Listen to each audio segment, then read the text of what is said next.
नमस्कार, स्वागत है आप सभी का एक बार फिर से आपके अपने YouTube चैनल पर। तो आज की इस क्लास में हम राजस्थान रीट मेंस एग्जाम 2024 के लिए राजस्थान के इतिहास से संबंधित महत्वपूर्ण सवाल लेकर आए हैं। तो आज की क्लास को शुरू से अंत तक जरूर देखिएगा और चैनल पर नए हैं तो चैनल को सब्सक्राइब और वीडियो को लाइक जरूर से कर दीजिएगा। तो चलिए आज की इस क्लास को शुरू करते हैं। आपके सामने आज की क्लास का पहला सवाल है, निम्नलिखित में से कौन सा सेनानायक हल्दी घाटी के युद्ध के दौरान महाराणा प्रताप के सैन्य संरचना के किसी भाग का नेतृत्व नहीं कर रहा था। ये जो अपनी आज की क्लास है ये राजस्थान के हिस्ट्री से संबंधित महत्वपूर्ण सवालों की एक रिपीट रिवीजन क्लास रहने वाली है। तो क्लास को पूरा जरूर देखिएगा। आपको रीट मेंस एग्जाम में जो है वो इस क्लास से जरूर सवाल देखने को मिलेंगे और आपको जो है वो इस क्लास से काफ़ी हेल्प भी मिलेगी। तो बने रहिएगा अंत तक इस वीडियो में। देखिए इसके ऑप्शन हैं भामाशाह, पुंजा, जगन्नाथ कछवा या फिर मानसिंह झाला। तो देखिए इनमें से कौन सा व्यक्ति था जो कि महाराणा प्रताप हल्दी घाटी के युद्ध में जिसने महाराणा प्रताप की सैन्य संरचना में किसी भी भाग का नेतृत्व नहीं किया। तो वो था फ्रेंड्स जगन्नाथ कछवा, जो कि महाराणा प्रताप के जो सेना थी उसमें किसी भी भाग का नेतृत्व नहीं कर रहा था। ऑप्शन सो इसका राइट आंसर हो जाएगा। अब इसकी व्याख्या देख लेते हैं। हल्दी घाटी का युद्ध 18 जून 1576 में महाराणा प्रताप की सेना में भामाशाह, लेकिन युद्ध में इसने जो है वो खजांची था, लेकिन इसने जो है युद्ध में भाग लिया था। पुंजा भील सरदार भील सेना का नेतृत्व कर रहा था। मानसिंह झाला जो कि झाला सरदार थे, इन्होंने नेतृत्व किया। लेकिन जगन्नाथ कछवा जो कि आमेर के राजा भरमल के पुत्र थे, ये मुगल पक्ष में थे और अकबर की सेना में मानसिंह के साथ लड़े थे। तो ये हो जाएगी इसकी एक्सप्लेनेशन। आगे बढ़ते हैं। सवाल नंबर 2 आपके सामने, निम्नलिखित में से किस राजपूत शासक ने विजय काट कातू की उपाधि धारण की थी? इनमें से कौन सा व्यक्ति है या फिर कौन सा राजपूत शासक है जिसने विजय काट कातू की उपाधि धारण की थी? तो वो है महाराणा राज सिंह, जिसने विजय काट कातू की उपाधि धारण की थी। तो ऑप्शन 2 इसका राइट आंसर हो जाएगा। अगला सवाल है, औरंगजेब ने महाराणा राज सिंह को कौन से परगने प्रदान किए थे? देखिए औरंगजेब ने जो है महाराणा राज सिंह को कौन कौन से परगने प्रदान किए थे? तो डूंगरपुर, बांसवाड़ा और गयासपुर, ये जो परगने हैं ये महाराणा राज सिंह को औरंगजेब ने प्रदान किए थे। आगे बढ़ते हैं। सवाल नंबर 4 आपके सामने, निम्नलिखित में से कौन हल्दी घाटी के युद्ध में महाराणा प्रताप की सेना में शामिल था? इनमें से कौन जो है हल्दी घाटी के युद्ध में महाराणा प्रताप की सेना में शामिल था? तो वो था फ्रेंड्स सालीवान। तो सवाल नंबर 4 का ऑप्शन अ राइट आंसर हो जाएगा। ये मानसिंह जो है ये अकबर की तरफ से लड़ा था। जगन्नाथ कछवा और सैयद हासिम, ये भी जगन्नाथ कछवा जो था ये आमिर के राजा थे। लेकिन अपना जो राइट आंसर हो जाएगा ऑप्शन अ हो जाएगा, सालीवान। अगला सवाल आपके सामने, निम्न में से किसने करमचंद पवार को अजमेर, परबतसर एवं बनेड़ा परगने जो है वो जागीर में प्रदान किए थे? तो देखिए करमचंद पवार को अजमेर, परबतसर और बनेड़ा जागीर जो प्रदान की थी वो फ्रेंड्स महाराणा सांगा के द्वारा प्रदान की गई थी। तो सवाल नंबर 5 का ऑप्शन अ राइट आंसर हो जाएगा। सवाल नंबर अगला है, निम्नलिखित कथनों को पढ़िए और सही कूट का चयन कीजिए। देखिए कथन ए है, महाराणा प्रताप ने अकबर के विरुद्ध कुछ राज्यों का एक गठबंधन बनाया था। महाराणा प्रताप के गठबंधन में ईडर, जालौर और सिरोही राज्य थे। तो देखिए महाराणा प्रताप ने जो है वो अकबर के विरुद्ध कुछ राज्यों का गठबंधन बनाया था और इस गठबंधन में ईडर, जालौर और सिरोही के राज्य थे। तो ये कथन ए और बी दोनों सही हैं। तो देखिए इनमें से ऑप्शन द राइट आंसर हो जाएगा, ए और बी दोनों सही हैं। चलिए आगे बढ़ते हैं। सवाल नंबर 7 है, 1517 में खातौली के युद्ध में महाराणा सांगा ने किसे पराजित किया था? यानी कि खातौली का युद्ध 1517 में किन किन के बीच में हुआ था? तो सवाल नंबर 7 का ऑप्शन हो जाएगा ब, इब्राहिम लोदी को जो है वो महाराणा सांगा ने खातौली के युद्ध में जो कि 1517 में हुआ था पराजित किया था। अगला सवाल आपके सामने, गोरा और बादल चित्तौड़ के किस शासक के सेनापति थी? तो देखिए ये जो गोरा और बादल हैं ये किस शासक के सेनापति थे? तो इसका राइट आंसर हो जाएगा ऑप्शन ब, गोरा और बादल रतन सिंह के सेनापति थे। आगे बढ़ते हैं। सवाल नंबर 9 है, 1227 में भूताला, ये फ्रेंड्स भूताला है, भूताला के युद्ध में दिल्ली के सुल्तान इल्तुतमिश की सेना को किसने हराया था? देखिए तो भूताला के युद्ध जो है वो इल्तुतमिश और जैत्र सिंह के बीच में हुआ था और इसमें जैत्र सिंह की विजय हुई थी। तो इसका ऑप्शन ब राइट आंसर हो जाएगा। आगे बढ़ते हैं। सवाल नंबर 10 है, हल्दी घाटी के युद्ध में महाराणा प्रताप के विरुद्ध मुगल सैनिकों का नेतृत्व किसने किया था? तो हल्दी घाटी के युद्ध में महाराणा प्रताप के विरुद्ध मुगल सैनिकों का जो नेतृत्व किया था वो मानसिंह प्रथम के द्वारा किया गया था। तो ऑप्शन अ इसका राइट आंसर हो जाएगा। अगला सवाल है, निम्नलिखित में से वह महत्वपूर्ण शासक कौन था जिसे चित्तौड़ में गुहिल राजवंश की पुनः स्थापना का श्रेय दिया जाता है? देखिए चित्तौड़ में गुहिल राजवंश की पुनः स्थापना का श्रेय किसे दिया जाता है? तो इसका राइट आंसर हो जाएगा ऑप्शन नंबर अ, राणा हम्मीर। आगे बढ़ते हैं, सवाल नंबर 12 है, 1615 में मेवाड़ मुगल संधि जहांगीर और किसके बीच में हुई थी? तो देखिए, मेवाड़ मुगल संधि जो है वो 1615 में हुई थी, जहांगीर और किस के मध्य हुई थी? तो इसका राइट आंसर हो जाएगा ऑप्शन नंबर जहांगीर और राणा अमर सिंह के मध्य जो है वो मेवाड़ मुगल संधि हुई थी 1615 में। आगे बढ़ते हैं, सवाल नंबर 13 है, किस राजपूत शासक ने मुगल सम्राट औरंगजेब के खिलाफ विद्रोह किया था? इनमें से वो कौन सा राजपूत शासक था जिसने मुगल सम्राट औरंगजेब के खिलाफ विद्रोह किया था? तो इसका राइट आंसर हो जाएगा ऑप्शन नंबर ब, राणा राज सिंह ने जो है औरंगजेब के खिलाफ विद्रोह किया था। आगे बढ़ते हैं, सवाल नंबर नेक्स्ट है, निम्नलिखित में से किसने हल्दी घाटी के युद्ध में अकबर की सेना का नेतृत्व किया था? देखिए, अकबर की सेना का नेतृत्व इसमें इनमें से किसके द्वारा किया गया था? तो इसका राइट आंसर हो जाएगा ऑप्शन नंबर राजा मान सिंह प्रथम के द्वारा अकबर की सेना का नेतृत्व किया गया था। अगला सवाल आपके सामने, वर्ष 1903 में दिल्ली में आयोजित शाही दरबार में भाग नहीं लेने वाला राजपूताना का राज्य कौन सा था? तो देखिए, 1903 में दिल्ली में जो शाही दरबार आयोजित किया गया था उसमें कौन से राजपूताना के राज्य ने भाग नहीं लिया था? तो वो था मेवाड़। तो सवाल नंबर 15 का ऑप्शन ब राइट आंसर हो जाएगा। इसमें बीकानेर, सिरोही और कोटा राज्य ने तो भाग लिया था, लेकिन मेवाड़ ने जो है इसमें भाग नहीं लिया था।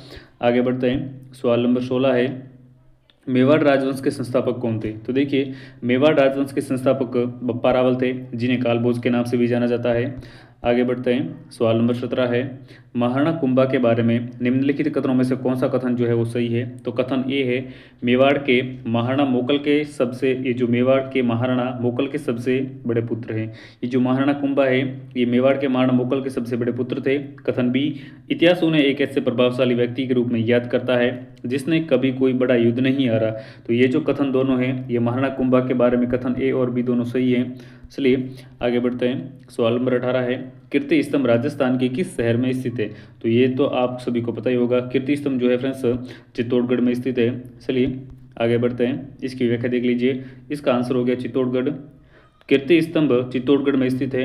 कीर्ति स्तंभ प्रशस्ति के रचयिता कौन थे? तो कीर्ति स्तंभ प्रशस्ति के रचयिता फ्रेंड्स कवयत्री थे, लेकिन इनका निधन हो गया था।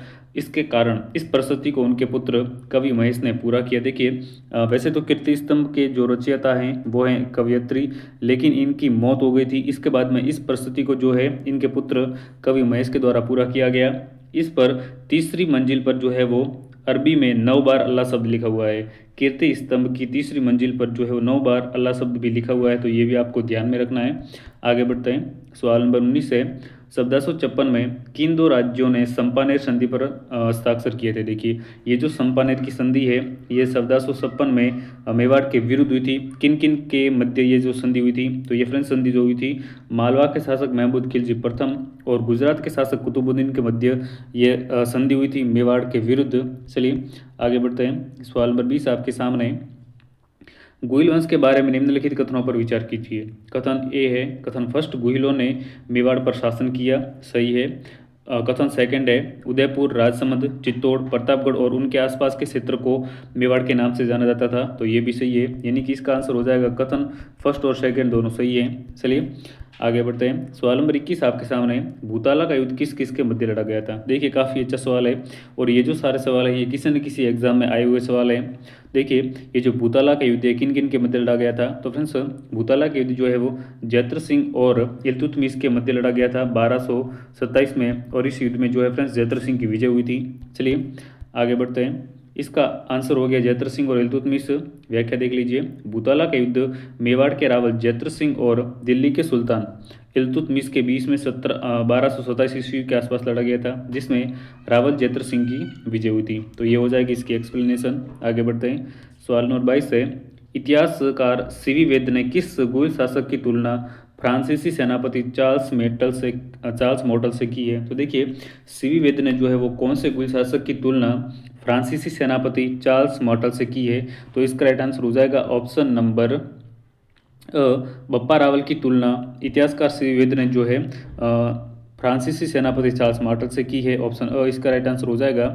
नेक्स्ट है, मेवाड़ के महाराणा शंभू सिंह के दरबारी कवि कौन थे? तो देखिए, मेवाड़ के महाराणा शंभू सिंह के जो दरबारी कवि थे वो थे फ्रेंड्स कविराज श्यामल दास। तो ऑप्शन ब इसका राइट आंसर हो जाएगा।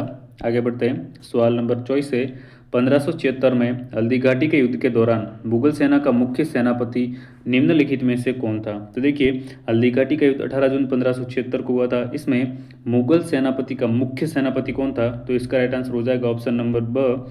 तो मुगल सेना का जो मुख्य सेनापति था वो था मानसिंह प्रथम। तो ऑप्शन ब इसका राइट आंसर हो जाएगा। आगे बढ़ते हैं। किस वर्ष में महाराणा भूपाल सिंह ने मेवाड़ गद्दी संभाली? तो देखिए, महाराणा भूपाल ने मेवाड़ की गद्दी कब से संभाली थी? तो इसका राइट आंसर हो जाएगा ऑप्शन नंबर ब 1930। आगे बढ़ते हैं। सवाल नंबर 26 है, महाराणा प्रताप ने राजा के रूप में राजगद्दी कब संभाली थी? देखिए, महाराणा प्रताप जो हैं ये जो इनका राज्याभिषेक कब हुआ था, या फिर इन्होंने जो है वो राजगद्दी राजा के रूप में राजगद्दी कब संभाली थी? तो फ्रेंड्स, इसका राइट आंसर हो जाएगा ऑप्शन नंबर ब 18 फरवरी 1572 को जो है वो महाराणा प्रताप का राज्याभिषेक हुआ था। देखिए, इसकी व्याख्या देख लेते हैं। तो आंसर हो गया 28 फरवरी 1572। महाराणा प्रताप का जन्म 9 मई 1540 को हुआ था। 9 मई को जो है 9 मई 1540 को इनका जन्म हुआ था। रविवार को कुंभलगढ़ के प्रसिद्ध बादल महल में इनका जन्म हुआ। तो ये भी पूछा जा सकता है कि महाराणा प्रताप का जन्म जो है कब और कहाँ पर हुआ था? 9 मई 1540 को बादल महल में हुआ था। राणा प्रताप जो है वो जयवंताबाई जो कि पाली के अखेरा सोनग्रा की पुत्र थी तथा राणा उदय सिंह का पुत्र था। गोकुंदा के महादेव बावड़ी राणा प्रताप को 32 वर्ष की आयु में 15 फरवरी 1572 को राज्याभिषेक किया गया। तो देखिए, महाराणा प्रताप का राज्याभिषेक 28 फरवरी 1572 को गोकुंदा में हुआ था। चलिए आगे बढ़ते हैं। सवाल नंबर 27 से, महाराणा कुंभा के शासनकाल में मंडन द्वारा रचित ग्रंथ निम्नलिखित में से कौन सा नहीं है? देखिए फ्रेंड्स, ये जो नहीं है कई बार एग्जाम में हमें धोखा दे देता है, तो इसको आपको ध्यान में रखना है। सवाल को अच्छे से पढ़ना है कि महाराणा कुंभा के शासनकाल में मंडन द्वारा रचित निम्नलिखित में से ग्रंथ कौन सा नहीं है? तो इनमें से जो मंडन द्वारा रचित ग्रंथ नहीं है वो है एक लिंगाश्रय, देखिए रूपावतार मंडन द्वारा रचित है, वास्तुसार भी है, वास्तु शास्त्र भी है। तो इसका राइट आंसर हो जाएगा ऑप्शन द। आगे बढ़ते हैं। सवाल नंबर 28 है, निम्नलिखित में से कौन सा गुहिल शासक शिलादित्य के नाम से जाना जाता है? तो इनमें से कौन सा शासक जो है वो शिलादित्य के नाम से जाना जाता है? तो ऑप्शन द इसका राइट आंसर हो जाएगा। बप्पा रावल जो है इन्हें शिलादित्य के नाम से भी जाना जाता है। अगला सवाल है, उस व्यक्ति का नाम बताइए जिसने घायल महाराणा सांगा को खानवा के युद्ध क्षेत्र से सुरक्षित बसवा पहुंचा दिया था। वो कौन सा व्यक्ति था जिसने महाराणा सांगा को जो है वो खानवा के युद्ध से सुरक्षित वहां से बचाकर इनको बसवा पहुंचा दिया था? तो वो व्यक्ति था फ्रेंड्स पृथ्वीराज। तो ऑप्शन सी इसका राइट आंसर हो जाएगा। आगे बढ़ते हैं। सवाल नंबर 30 है, किस मेवाड़ शासक ने विजय काटकातु की उपाधि धारण की थी? तो देखिए, विजय काटकातु की उपाधि जो है वो महाराणा राज सिंह के द्वारा धारण की गई थी। तो इसका राइट आंसर हो जाएगा ऑप्शन नंबर द। तो फ्रेंड्स, आज की इस क्लास में हमने राजस्थान के इतिहास से संबंधित 30 महत्वपूर्ण सवाल कवर किए हैं, और ये जो सवाल हैं ये प्रीवियस ईयर्स के सारे सवाल जो हैं इंपॉर्टेंट हैं और किसी न किसी एग्जाम में आए हुए सवाल हैं। तो आपको इस क्लास को एक बार और रिवीजन कर लेना है ताकि आपको जो है वो आने वाली एग्जाम में काफ़ी हेल्प मिल सके। चलिए मिलते हैं अगले एक और नई वीडियो में, तब तक के लिए नमस्कार।